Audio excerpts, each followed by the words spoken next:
IT'da bitta ish o'rni yaratish ko'pi bilan $2000 tushadi. Bu kompyuter, bitta stul bo'lsa bo'ldi-da.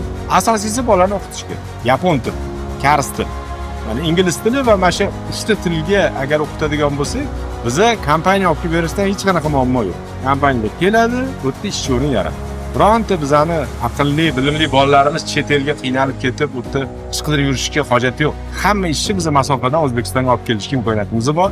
Prezidentimiz shunga sharoit qilib qo'yganlar.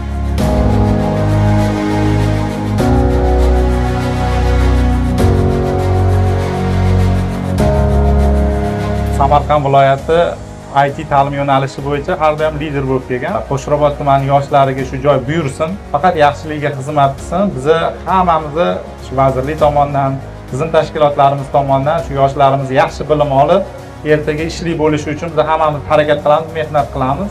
Yana bir bor tabriklayman, hammanglarga omad tilayman.